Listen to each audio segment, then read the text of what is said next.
গরমকালে প্রচুর পরিমাণে কাঁচা আম পাওয়া যায়, আর এই কাঁচা আম দিয়ে আমরা বিভিন্ন ধরনের রেসিপি বানিয়ে থাকি। আজ আমি আপনাদের কাঁচা আম দিয়ে একটা দারুণ স্বাদের রেসিপি বানিয়ে দেখাবো।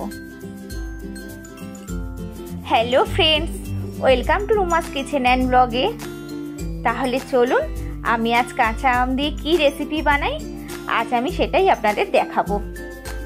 আমি এখানে 1 কেজি কাঁচা আম নিয়ে খোসা ছাড়িয়ে ভালো করে ধুয়ে নিয়েছি, আর একটা আমকে 4 ভাগে ভাগ করে কেটে নিয়েছি। এইদিকে একটা কড়াইতে কিছুটা পরিমাণে জল নিয়ে নিয়েছি, আর কড়াইয়ের মধ্যে এইরকম একটা ছিদ্রযুক্ত পাত্র রেখে দিলাম। ফ্লেমটা হাইতে রেখে জলটা ভালো করে গরম করে নিয়েছি। এখন আমের টুকরোগুলো এইভাবে ছিদ্রযুক্ত পাত্রের মধ্যে রেখে দিচ্ছি।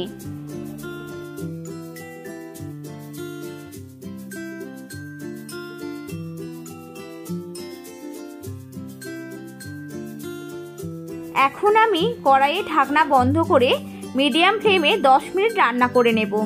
এতে আমগুলো ভালো মতো সিদ্ধ হয়ে যাবে। এখন আমি আপনাদের 10 মিনিট পর দেখাচ্ছি। আমের কালারটা অনেকটাই চেঞ্জ হয়ে গেছে আর ভালো মতো সিদ্ধ হয়ে গেছে। এবার আমগুলো এক সাইডে নামিয়ে নিয়ে ঠান্ডা করে নেব। এবার আমি গ্যাসের ওপর একটা কড়াই বসিয়ে দিলাম। কড়াইয়ের মধ্যে দিয়ে দিলাম 1 চামচ মৌরি, 1 চামচ ধনে, 1 চামচ গোটা জিরে আর 2টো শুকনো লঙ্কা। তারপর শুকনো খোলায় 2 থেকে 3 মিনিট এইভাবে মিডিয়াম ফ্লেমে নাড়াচাড়া করে ভেজে নিতে হবে।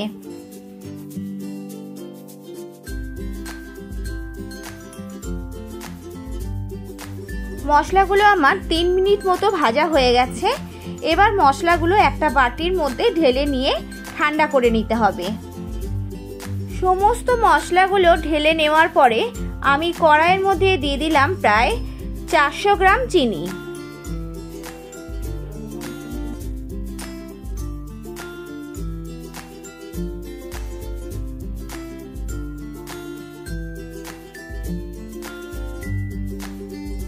এবার আমি চিনির মধ্যে 1/2 কাপ জল দিয়ে দিলাম। এতে চিনিগুলো ভালোভাবে মেল্ট হয়ে যাবে। এবার আমি যে ভাজা মশলাগুলো রেডি করে রেখেছি সেইগুলো মিক্সিতে গুঁড়ো করে নেব। দেখুন আমি মশলাগুলো ভালোভাবে মিক্সিতে গুঁড়ো করে নিয়েছি। এইদিকে মশলাগুলো গুঁড়ো করতে করতে আমার চিনিটা খুব ভালোভাবে মেল্ট হয়ে গেছে, আর চিনির শিরাটাও ফুটে উঠেছে। এবার যে আমগুলো ভাপে সিদ্ধ করে নিয়েছিলাম সেইগুলো এবার চিনির শিরার মধ্যে দিয়ে দিচ্ছি। এখন আমি গ্যাসের ফ্লেমটাকে মিডিয়ামে রাখবো।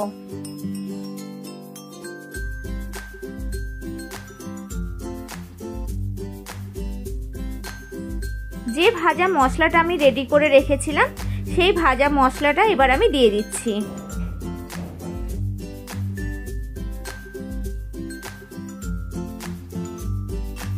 আর দিয়ে দেব অল্প একটু নুন। এখানে আমি 1/2 চামচের মতো নুন দিয়েছি। এবার আমি ওর মধ্যে দিয়ে দিলাম 1/2 চামচ মতো কাশ্মীরি লঙ্কার গুঁড়ো। এতে কালারটা খুবই ভালো আসবে। এবার সমস্ত কিছু একসঙ্গে খুব ভালো করে মিশিয়ে নেব। সমস্ত কিছু খুব ভালো করে মেশানো হয়ে গেলে মিডিয়াম ফ্লেমে প্রথমে 30 মিনিট রান্না করে নেব।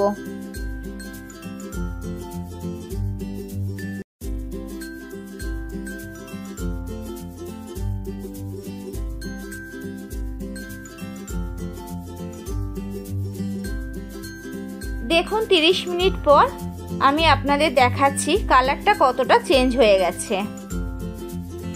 যত বেশি সময় ধরে রান্না করা হবে কালারটা তত বেশি চেঞ্জ হবে, আর দেখতেও যেমন ভালো লাগবে খেতেও তত বেশি ভালো লাগবে। 30 মিনিট রান্না করে নেওয়ার পর আমি আবারও মিডিয়াম ফ্লেমে 10 মিনিট মতো রান্না করে নিলাম। দেখুন আমের আচারটা আমার একদম রেডি হয়ে গেছে। এবার আমি আচারের মধ্যে দিয়ে দিচ্ছি 1 চামচ ভিনিগার। এবার ভিনিগারটা দিয়ে খুব ভালো করে মিশিয়ে নিতে হবে।